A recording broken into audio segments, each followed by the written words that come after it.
All right, welcome to another episode of Strictly Hockey Talk. I'm your host, Nick Bondi, joined by Tambier and Brian, as usual. Boys, how's it been? It's been a minute since we've recorded a podcast, but good to see you guys again.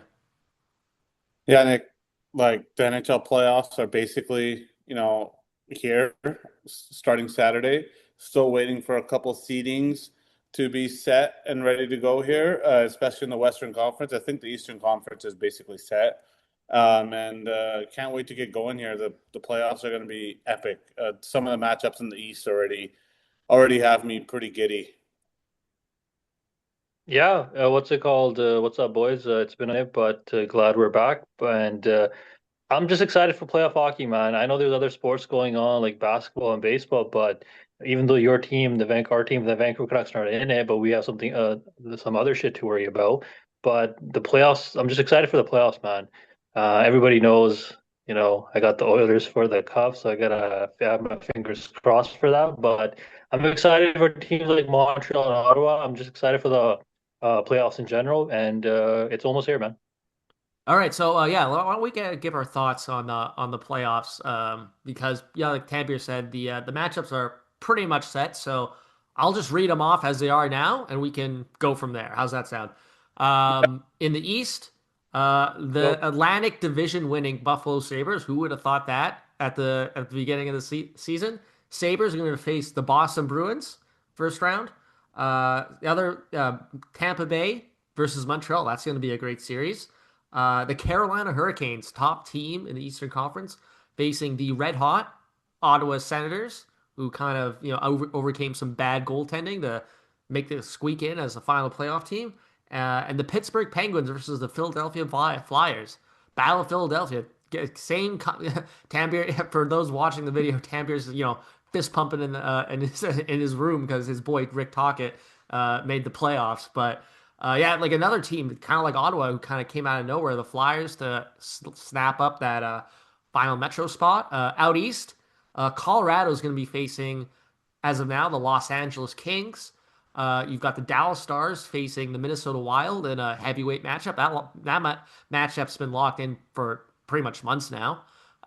Pacific, we have Vegas Golden Knights taking on the Utah Mammoth. Mammoth finally, popping the cherry of making the playoffs, and Tambier and Brian's favorite team, the Edmonton Oilers, facing the Anaheim Ducks. So, boys, I mean, all these there's good storylines I think in all of these sort of matchups. I mean, you got teams who are just kind of sort of breaking playoff berths. You got teams who have overcome a lot throughout the season. You got perennial contenders like Tampa Bay and Dallas and Colorado in it. So a lot of good matchups. But which ones stand out to you as of right now?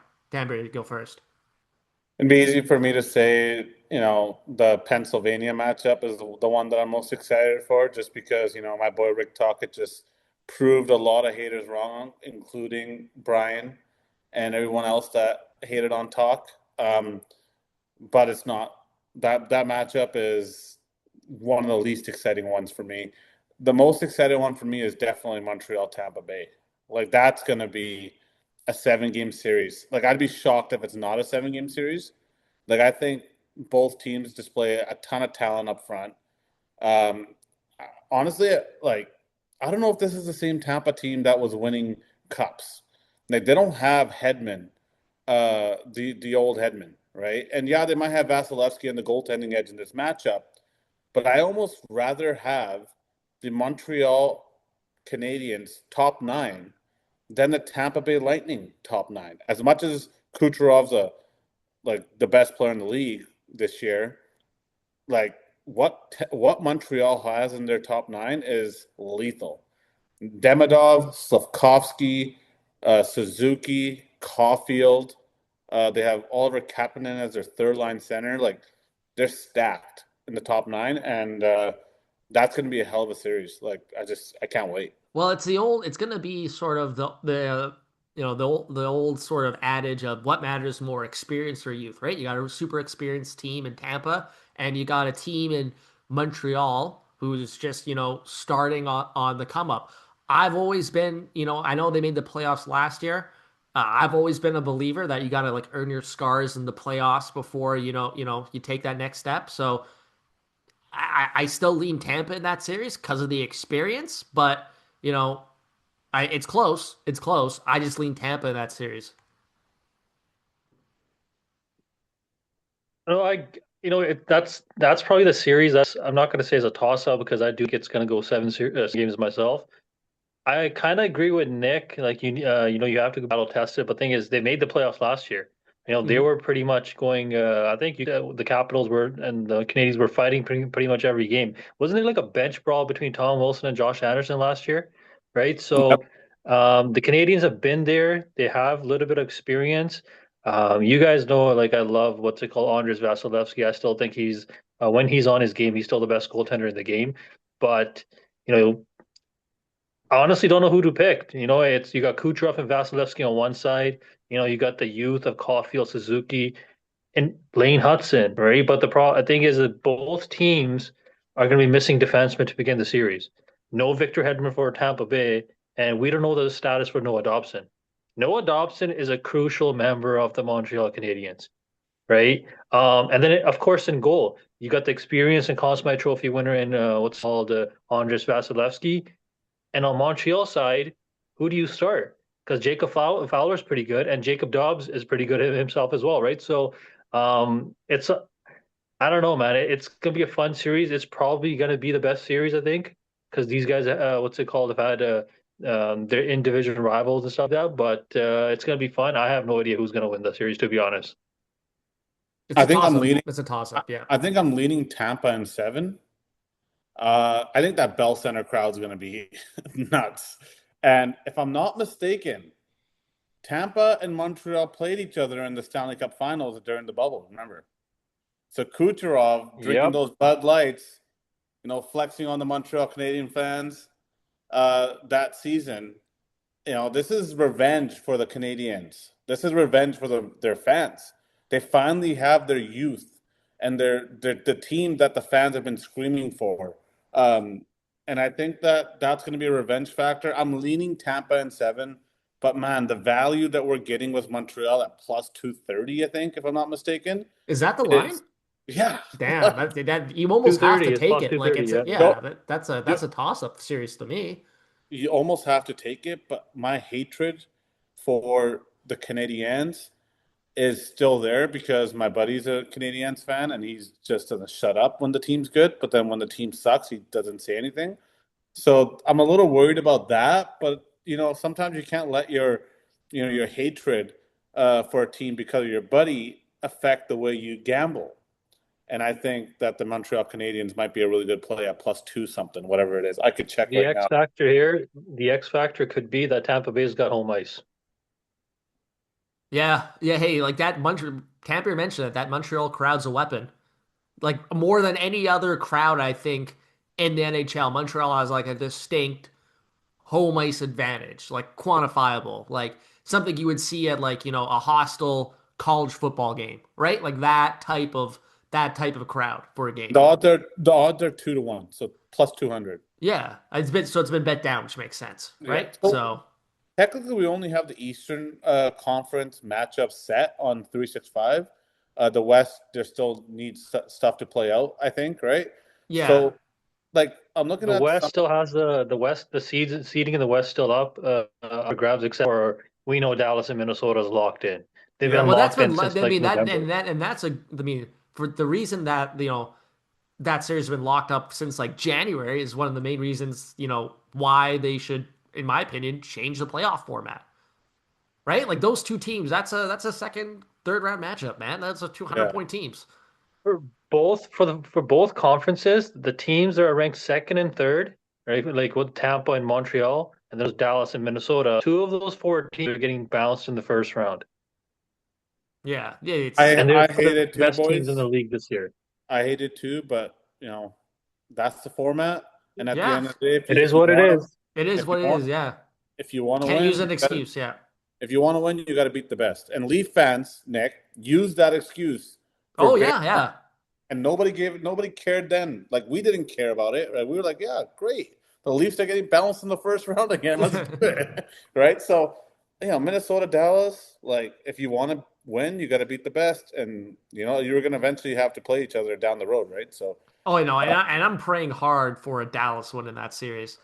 I don't want to see Quinn Hughes happy. I don't either, but I think Minnesota might win that series. I'm still taking Dallas. I'm sticking with I picked them to go to the finals um at the beginning of the season when we did our preseason prediction. So I think Dallas could still win that series. I think they've been knocking on the door for a while. I think, full roster wise, they have, a deeper team than Minnesota, Well, right? how would you rank the top five players in the series? So I'll do it first, so then you Sure. guys can do it after. I'd go Quinn one, I'd go Kaprizov two, I'd go Rantanen three, I'd go Heiskanen four, and I'd go Matt Boldy five. How would you guys do it? Here's one thing. Jason Robertson. I'd Miro put maybe Heiskanen is Jason injured. Robertson five. You'd have him over Boldy? I think so, yeah. I wouldn't. I'm a Matt Boldy guy. He was unreal for the. He's a good player, man. He's got like 40 plus goals.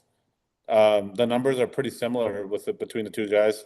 One won a gold medal with the USA and scored a big goal in the gold medal game. It wasn't Jason Robertson's fault, the guy's an idiot. But I didn't pick him. By the way, Miro Heiskanen is injured. he is interested in not playing in the series. His status is I don't know up if in the he's air. playing. Yeah, it's up in the air. So like he's one of my favorite defense. He's like the perfect two-way defenseman and stuff like that. But I kind of agree that Quinn Hughes might be the most important player in this series for both teams, If he right? if he Even is though, as good as he thinks he is, he better be the best player in this series. well, 100%, I agree. But I think for me, you're probably looking at Quinn Hughes, Mikko Rantanen, right? Kaprizov. We're missing Wyatt Johnston, another 40 goal scorer, Yeah, I know, but he's not better another than 40 Boldy. goal scorer. He's Heiskanen. equal. I'd say he's He's not equal. better. He's not better than Boldy. They're at No, least equal. I don't think he's better than Boldy. Which top star would you take, Mikko Rantanen or Kirill Kaprizov? Brandon. I hate Rantanen. Why? I don't know Because why I he hate him. because I say, are we forgetting what Rantanen did in Game 7 last year against the That Avs? still Like hurts. he put the team on his back. That hurts me till this day. So that's what I You're had a jaded Colorado. you're I a think jaded gambler. I wasn't get it it, man.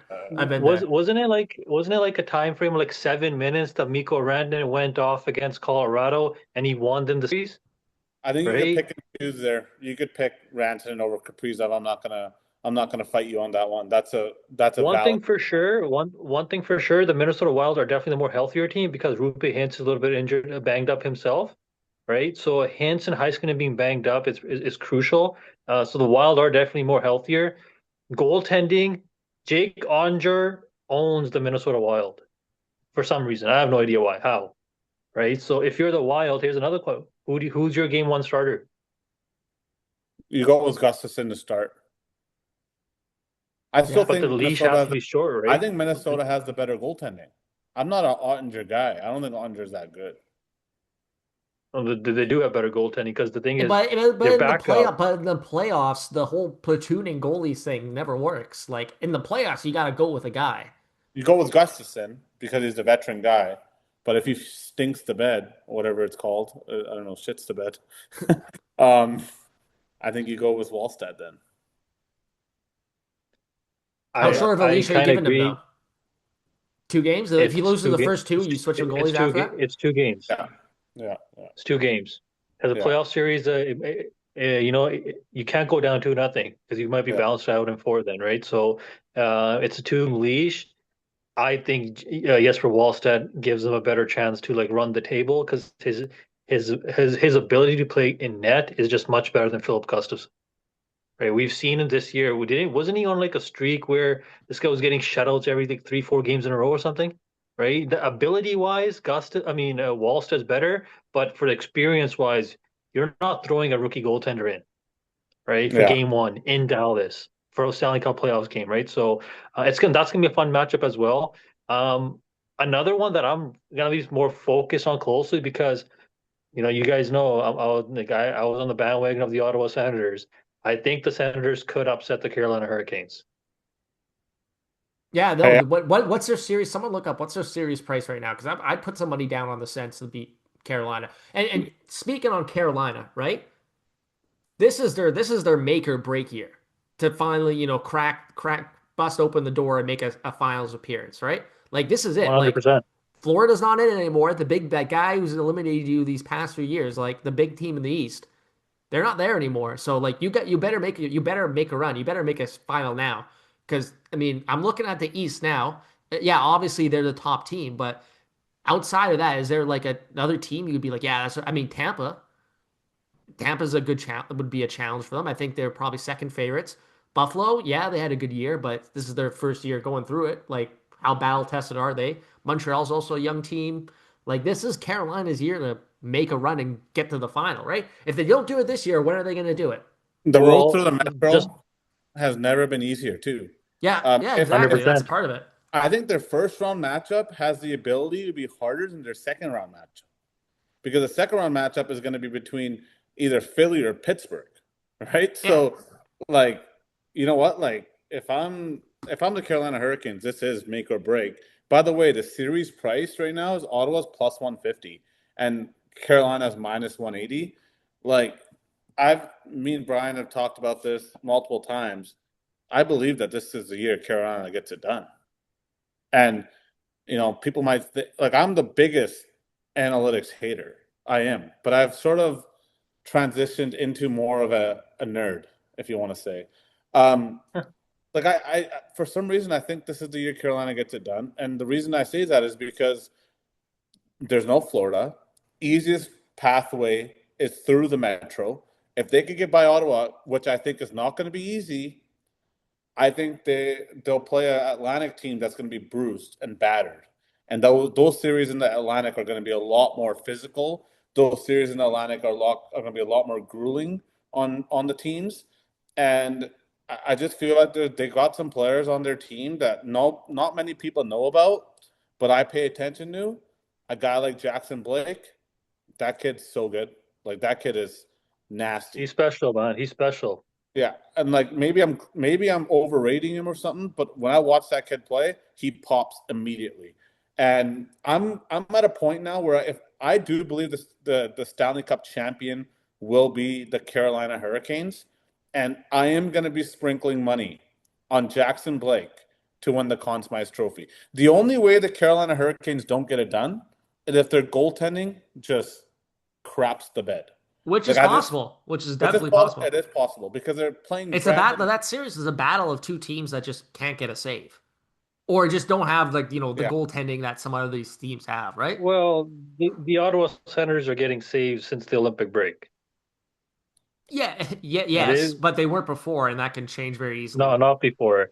And it is a huge X factor because we know what Linus Ullmark went through earlier in the season, but he's still a Vezina goaltender, man. He still won a Vezina. And if you're comparing to Brendan Busty for the Carolina Hurricanes, who do you trust more? Do you trust Busty in it, or do you trust the Vezina winner Linus Ullmark? probably Right. Allmark. So, Yeah, but like and here's Allmark's another not thing. played well this year. Yeah. Busty's probably played. You would Well, he probably, based on hasn't. the He numbers, Busty's probably hasn't. played But better. agreed. But I think it's just the recent sample size going back to the Olympic break. Linus Ullmark somehow has found his game, and there's seven like he's been. I'm not gonna say he's been the same Vezina caliber goaltender, but he's giving them the saves at the right time, Okay, right? so And the guys, thing that also is that the Ottawa Senators have some great depth, forwards and on defense. I think we're gonna have to put our picks out there because we are doing the. I think at the start of the year we were doing the picks, Yeah, and we stopped doing it during March Madness. But we didn't record for the last 2 weeks, so we never made our picks the last 2 weeks. I say we put our yeah. picks out there for the first round, and we calculate those picks on who wins which series, whatever, and we'll add it to our total that we're Ambir, calculating. another thing you brought up that it kind of just got swept under the rug. The Atlantic, you're saying it's going to be rough and tough. We forget the Buffalo Sabres are going to play a pretty grindy, stingy team in the Boston Bruins. That's not going to be an The easy. Boston Bruins, No, that's not an easy matchup for the Buffalo Sabres themselves. Yeah, Yeah, that's and hey, like I said earlier, like I'm a big believer in a team earning your scars. Like Bruins have experience on that team still with guys like Pasternak, right? Guys who yeah, have won series before. So I mean, Buffalo's been tough, but I mean, hey, like they've been like making fools of people all year long. Have you seen their Twitter account where they just like going off on people who've been ripping them all year before they, yeah, yeah. yeah. So like they've been proving pe people wrong all year. So who's to I say they wouldn't be, can't beat Buffalo but again, I wouldn't be or surprised. Boston? Sorry, But again, I wouldn't be surprised if they choked. no, I wouldn't be either. That's the Buffalo Sabres way, Right. right? We know all about choking here as as cousins. Yeah, The expansion Buffalo. cousins, absolutely. Yeah. Um, yeah. Anything Canucks you guys want to get off your chest? Because I know that there's been a lot of Canuck stuff that's going on, a lot of uncertainty on where the franchise is going to go. At the end of the year, we got one more game left against Brian's Oilers. You're What's Oilers too. Don't tell you. Hold on, I am not cheering for the Oilers. You got that completely wrong. Cambier, do you not have a sprinkle on the future? Like, didn't you say it was going to be a rematch of 2006? I I could see the Oilers going to the finals, but I'll be cheering for the Carolina Hurricanes if they Yeah, play. makes sense. Yeah. I am not cheering for the Oilers. I don't. All There's a right, yeah, lot yeah, sure, okay, all right. Here, of here's a obnoxious. question for you guys. Here's a question. The top three teams you guys are cheering for in the Stanley Cup playoffs this year. I'm cheering for. Yeah. I honestly like. I have teams I don't want to see win, rather than I want to see yeah win. Yeah, I've seen teams I'd rather see lose than win, yeah. So for which is me, always all the Canadian teams, and then add Minnesota in there as well. it's Well, probably then cheering for. I'd go Carolina because I got futures bets on Carolina. Um, I'll go Colorado because that's a fun team to watch, and that did be fun to watch all the way through. And then Amber, it's a safe space. You can say that team. You can say that team. It's a safe space. it's not a safe space. I can't cheer for the Oilers. I can't. I can't do it. I'm sick and tired of you and your boys just glazing up the Oilers nonstop. It's. I want to shoot myself in the head. Um, and then the other team that I would be cheering for to win might be the Ottawa Senators. Like, I know I don't want to cheer for a Canadian team to win because I want the Canucks to be the first team. But Ottawa, like they got Tim Stützle is like one of my favorite players to watch. Um, and that's a franchise that is pretty irrelevant in the NHL. Let's be honest. Um, and I feel like I would cheer for the Ottawa Senators if they went far. I think for me, everybody knows it starts like the Oilers are definitely going to be up there, number one. I do love Tampa, your pick of the Ottawa Senators. I know you hate Travis Green, right? But what the Senators have been doing, and I love Tim Stützle. I think there's another level to his game. And I think another team, a young team that we're not looking at, is I want to see what the Utah Mammoth do. We know what, Dylan Gunther, the 40 goal scorer, King Keller, they got the depth up front. They got the depth on defense. Their goaltending has been pretty good. So that's another team that, I'm actually excited to see what they do in the playoffs, right? So that young core, but you guys know it's Edmonton, Ottawa, and then Utah, but the Ducks, depending on who they play, that's going to be a fun team to watch. They can't defend, but they can definitely score goals, right? I think nobody really cares for the LA Kings. I don't think they're going to give anybody a Yeah, challenge, get that team out of right? the playoffs, man. They lost like 30 games in overtime, Yeah. and like they're like in the Oh playoffs. wait, Like, how did I forget about my Philadelphia Flyers? I cheer for the Flyers ahead of the Ottawa Senators. Sorry about that.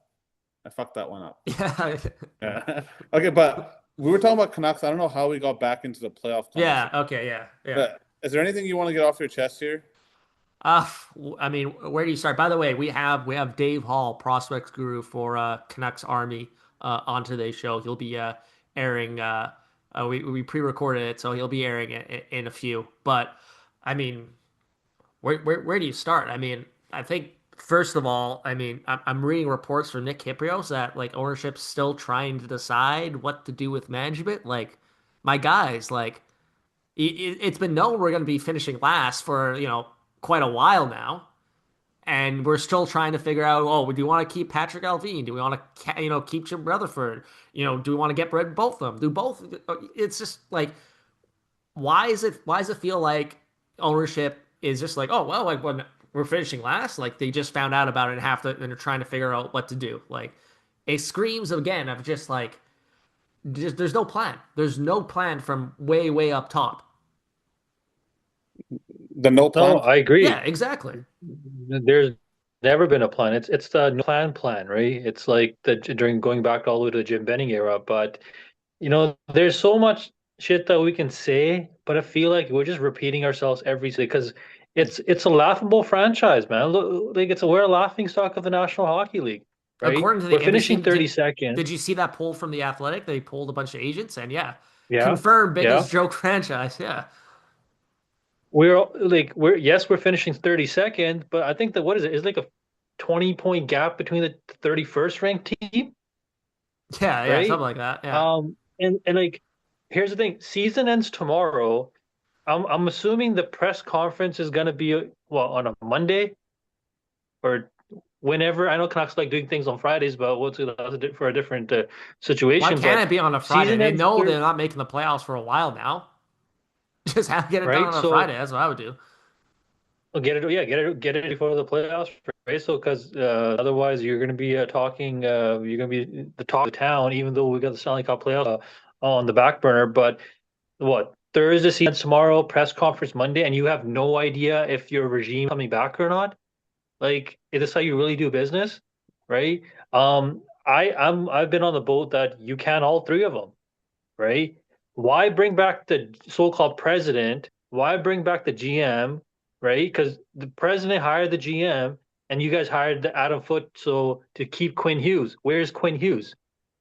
He's definitely not in Vancouver, right? So why does the architect is saying that people are saying he's planning on coming back, and right? So and also I don't know if you guys heard this, but they might reshuffle the chairs on the deck, having Patrick Alvin give him a different title and have Ryan Johnson come in. There's Like, what's the there, point of keeping Alvin in the system? there's a lot of just talk out there right now, and it's all because they want to keep us guessing, right? And Yeah, I think yeah, I think maybe the owner gets joy out of keeping the people guessing. You know what I mean? At the end of the day, it's his call what he wants to do, and that's what he loves. He loves that it's his choice on what happens, yeah, not yours, not yours, and definitely not yours. It's his choice on what happens. And that's what he gets joy out of. So at the end of the day, whatever he decides happens. And we don't know what's going to happen because there's so much talk out there of possibly Rutherford coming back, possibly uh, Alvin getting fired and Foot being fired, but Rutherford coming back. And I've made this point multiple times. Why would you keep the guy that hired Foot and hired Alvin? Why should that guy deserve to come back? He's the one he's the architect of everything, right? So I just yeah, believe you're right. that the owner gets joy out of keeping people guessing, and at the end of the day, we'll see what happens when the season's over. But I've always been in favor of, you know, tanking for another year. And Yeah, whether that's keeping Foot, Alvin, and Rutherford all here for another year, I'm okay with that because the Canucks need talent. The Canucks need as much talent as possible, and if if the owner decides that everyone's coming back, I would not be mad at all. But if he decides yeah, that Alvin and Foot are fired and Rutherford comes back, I'll be like, why? Like that's the guy that hired those guys. I'm either for yeah, firing everyone or bringing all of them back. I'm either for one of those. And yeah, like at the end of the day, like there's no direction for this franchise. There's zero direction for this franchise. And it started with one of our buddies who joined our show, Trevor, being canned by the owner for writing an article and getting kicked out of the arena basically and it's Not basically, he was. Yeah. It was And escorted out by security. yeah, during a game, right? And it started with that, and now it feels like they're trying to, get the word like changed in the market by like pretty much changing the storylines by keeping us guessing on who's coming back and who's not. Like at I, the end of the day, people are getting treated like crap, right? Including I'm Adam Foote and Trevor and all these people. Everyone's getting treated like crap because the owner loves it. He gets joy out of this. He likes reading his own headlines. That's the issue. Yeah. And I'm glad you brought up Trevor because obviously for people who don't know, he's a friend of ours. So let's just say it. Like he's a friend of ours, right? He was on our show, and I've known Bigsy for quite a number of years, like pre-COVID, like back when Next Misconduct was a SB Nation blogs were a thing. Like we used to podcast together for Next Misconduct. I remember watching playoff games with him in the bubble, where we used to record our podcast. So I've known Trevor for quite a number of years, right? And uh, this is a guy who, and from a personal level, like this is a guy who has two kids, quit his job to cover this team, to like live out his dream of covering the Vancouver Canucks in person, right? Like he's been writing about the Canucks. If people don't know, like, yeah, he got a press pass this year, but he's been writing about the Canucks for ages, as long as I've known him, 6, 7 years at Daily Hive. Next, he's been writing all over the place on the Canucks, so he's not new. He may be new to the being a quote unquote big J journalist, as I like to say this year, but like definitely wasn't new to covering the team and writing about the team. And this is a guy, like I said, who has two kids, who quit his job to and took a pay cut. I don't know if I should say that on the podcast, but he took a pay cut to cover this team in person. And let's call it what it is. He got railroaded. They took Yeah, Trevor. 100%. He got railroaded. He was taken as an example, right? Because they made an example of Trevor because it's his first year on the beat. It's Daily Hive, and I like Daily Hive. I like Rob. I think I used to write for Daily Hive for a brief period of time. Nothing against the guys, but they're not heavy hitters like the Province or the Vancouver Sun or Sportsnet 650 or some of these other outlets. So they feel they can push him around and they can push a guy around like Trevor, who again, first year on the beat, first year in person, and let's call it what it is. He got railroaded. He was used as this example as, hey, don't report on the owner's misdoings outside of hockey, or this is what happens. You're going to be made. You're not going to cover the Canucks.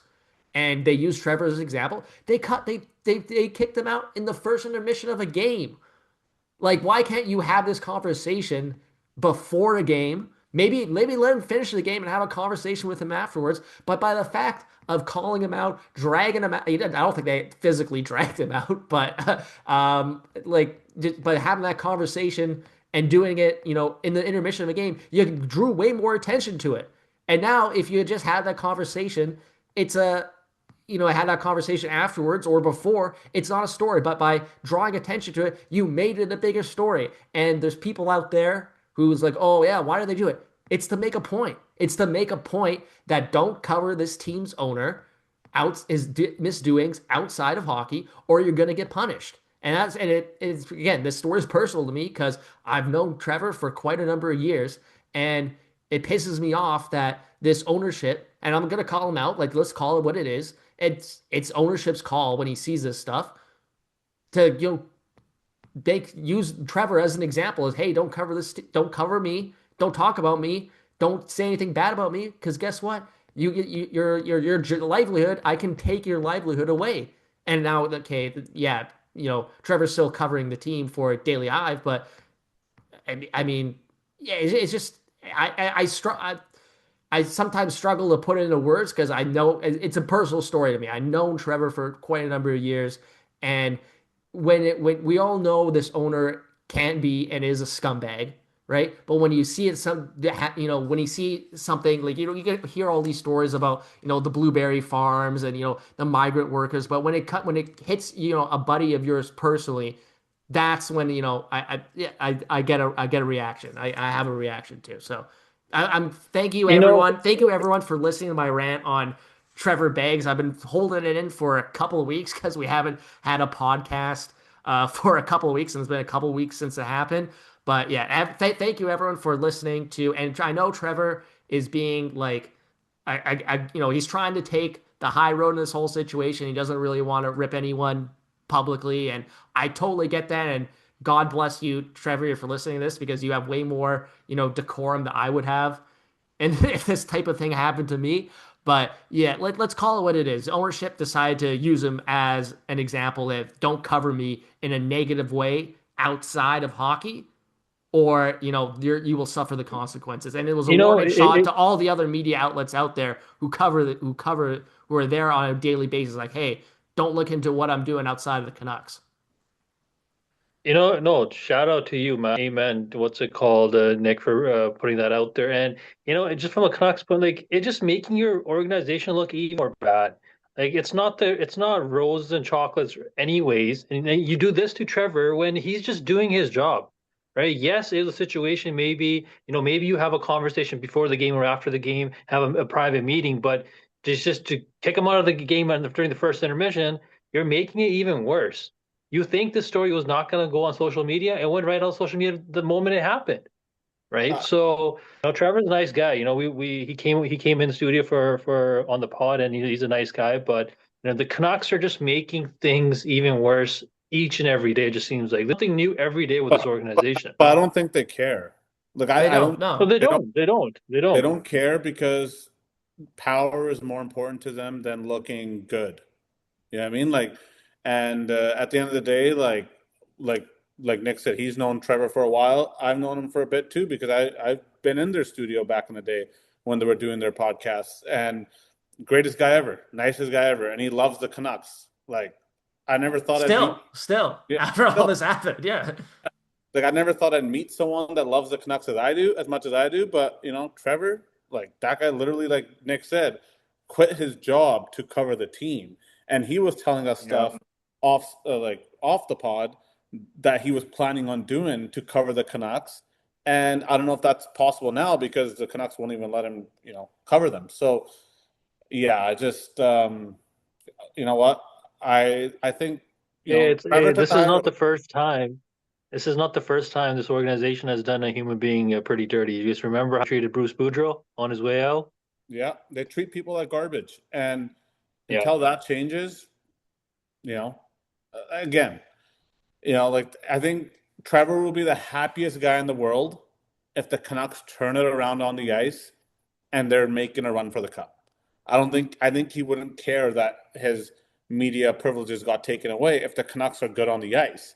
But the Canucks have been garbage on the ice for the last decade, and they're treating people like garbage, and they expect people to talk good about him after that. No, nobody's gonna talk good about you if you're gonna be fucking just a scumbag organization, right? Like it's and then again, it's not gonna change anytime soon, in my opinion. Like I don't see it changing. Like the only way it changes is if they somehow get lucky with some draft picks and some guys, are making, changing the culture in the room, the players, and they hire the right person up top. But let's be honest, he's probably just going to hire a Mark Bergevin and ask him to retool the franchise, because that's just what Francesco does. Please, please, That please, he hires the guy that tells him who can turn it around faster, right?